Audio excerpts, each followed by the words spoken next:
24वां अध्याय इंद्रिय यज्ञ निवारण।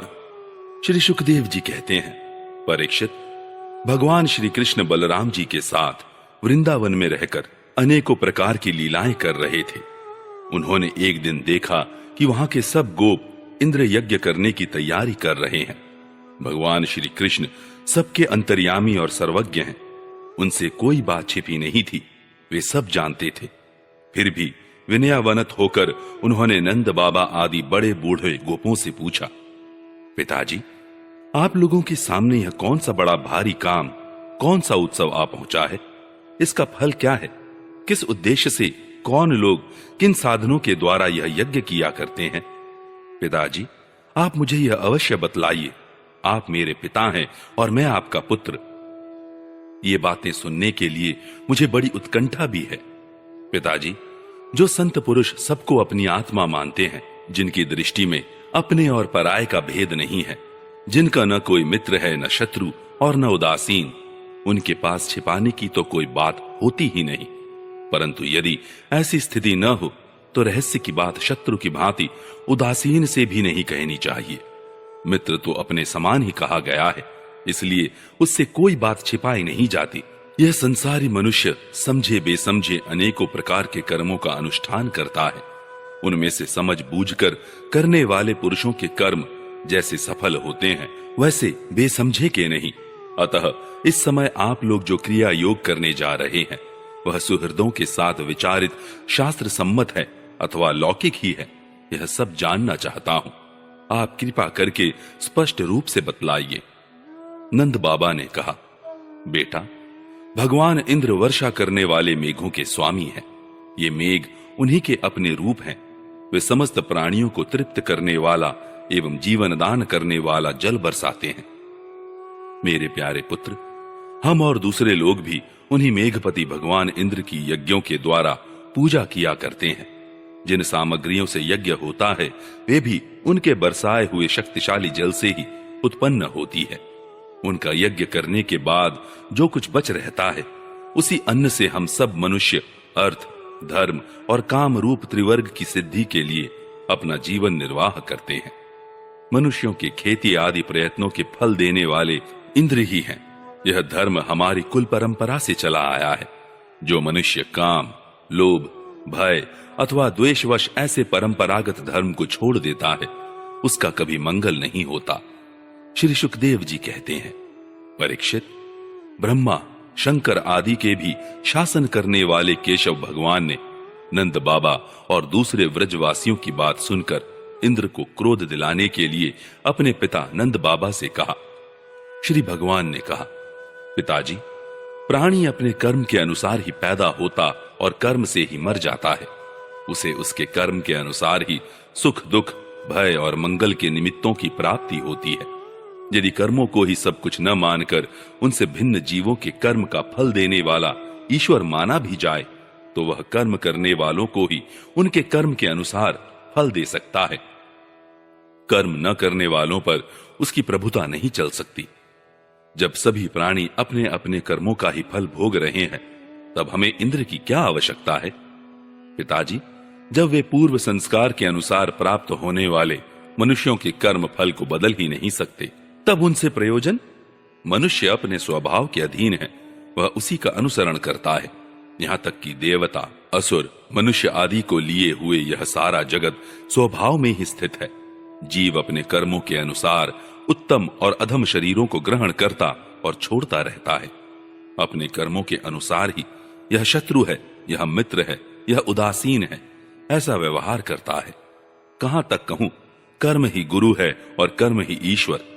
इसलिए पिताजी, मनुष्य को चाहिए कि पूर्व संस्कारों के अनुसार अपने वर्ण तथा आश्रम के अनुकूल धर्मों का पालन करता हुआ कर्म का ही आदर करे। जिसके द्वारा मनुष्य की जीविका सुगमता से चलती है, वही उसका इष्ट देव होता है। जैसे अपने विवाहित पति को छोड़कर जार पति का सेवन करने वाली व्यभिचारिणी स्त्री कभी शांति लाभ नहीं करती, वैसे ही जो मनुष्य अपनी आजीविका चलाने वाले एक देवता को छोड़कर किसी दूसरे की उपासना करते हैं, उससे उन्हें कभी सुख नहीं मिलता। ब्राह्मण वेदों के अध्ययन अध्यापन से, क्षत्रिय पृथ्वी पालन से, वैश्य वार्तावृत्ति से और शूद्र ब्राह्मण क्षत्रिय और वैश्यों की सेवा से अपनी जीविका का निर्वाह करे। वैश्यों की वार्तावृत्ति 4 प्रकार की है: कृषि, वाणिज्य, गोरक्षा और ब्याज लेना। हम लोग उन चारों में से एक केवल गोपालन ही सदा से करते आए हैं। पिताजी, इस संसार की स्थिति, उत्पत्ति और अंत के कारण क्रमशः सत्वगुण, रजोगुण और तमोगुण है। यह विविध प्रकार का संपूर्ण जगत स्त्री पुरुष के संयोग से रजोगुण के द्वारा उत्पन्न होता है। उसी रजोगुण की प्रेरणा से मेघगण सब कहीं जल बरसाते हैं। उसी से अन्न और अन्न से ही सब जीवों की जीविका चलती है। इसमें भला इंद्र का क्या लेना देना है? वह भला क्या कर सकता है? पिताजी, न तो हमारे पास किसी देश का राज्य है और न तो बड़े बड़े नगर ही हमारे अधीन है। हमारे पास गांव या घर भी नहीं है। हम तो सदा के वनवासी हैं। वन और पहाड़ ही हमारे घर हैं। इसलिए हम लोग गौओं, ब्राह्मणों और गिरिराज का यजन करने की तैयारी करें। इंद्र यज्ञ के लिए जो सामग्रियां इकट्ठी की गई हैं, उन्हीं से इस यज्ञ का अनुष्ठान होने दे। अनेकों प्रकार के पकवान, खीर, हलवा, पुआ, पूरी आदि से लेकर मूंग की दाल तक बनाए जाएं। ब्रज का सारा दूध एकत्र कर लिया जाए। वेदवादी ब्राह्मणों के द्वारा भलीभांति हवन करवाया जाए तथा उन्हें अनेकों प्रकार के अन्न, गौएं और दक्षिणाएं दी जाए। और भी चांडाल, पतित तथा कुत्तों तक को यथा योग्य वस्तुएं देकर गायों को चारा दिया जाए और फिर गिरिराज को भोग लगाया जाए। इसके बाद खूब प्रसाद खा पीकर सुंदर सुंदर वस्त्र पहनकर गहनों से सज सजा लिया जाए और चंदन लगाकर गौ, ब्राह्मण, अग्नि तथा गिरिराज गोवर्धन की प्रदक्षिणा की जाए। पिताजी, मेरी तो ऐसी ही सम्मति है। यदि आप लोगों को रुचे तो ऐसा ही कीजिए। ऐसा यज्ञ गौ, ब्राह्मण और गिरिराज को तो प्रिय होगा ही, मुझे भी बहुत प्रिय है।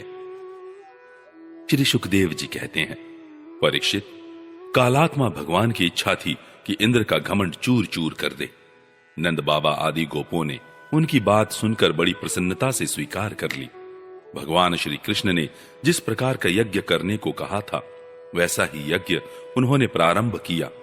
पहले ब्राह्मणों से स्वस्ति वाचन कराकर उसी सामग्री से गिरिराज और ब्राह्मणों को सादर भेंटें दी तथा गौओं को हरी हरी घास खिलाई। इसके बाद नंद बाबा आदि गोपों ने गौओं को आगे करके गिरिराज की प्रदक्षिणा की। ब्राह्मणों का आशीर्वाद प्राप्त करके वे और गोपियां भलीभांति श्रृंगार करके और बैलों से जुदी गाड़ियों पर सवार होकर भगवान श्री कृष्ण की लीलाओं का गान करती हुई गिरिराज की परिक्रमा करने लगी। भगवान श्री कृष्ण गोपों को विश्वास दिलाने के लिए गिरिराज के ऊपर एक दूसरा विशाल शरीर धारण करके प्रकट हो गए तथा मैं गिरिराज हूं, इस प्रकार कहते हुए सारी सामग्री आरोगने लगे। भगवान श्री कृष्ण ने अपने उस स्वरूप को दूसरे व्रजवासियों के साथ स्वयं भी प्रणाम किया और कहने लगे, देखो कैसा आश्चर्य है। गिरिराज ने साक्षात प्रकट होकर हम पर कृपा की है। ये चाहे जैसा रूप धारण कर सकते हैं। जो वनवासी जीव इनका निरादर करते हैं, उन्हें ये नष्ट कर डालते हैं। आओ, अपना और गौओं का कल्याण करने के लिए इन गिरिराज को हम नमस्कार करें। इस प्रकार भगवान श्री कृष्ण की प्रेरणा से नंद बाबा आदि बड़े बूढ़े गोपों ने गिरिराज, गौ और ब्राह्मणों का विधि पूर्वक पूजन किया तथा फिर श्री कृष्ण के साथ सब व्रज में लौट आए।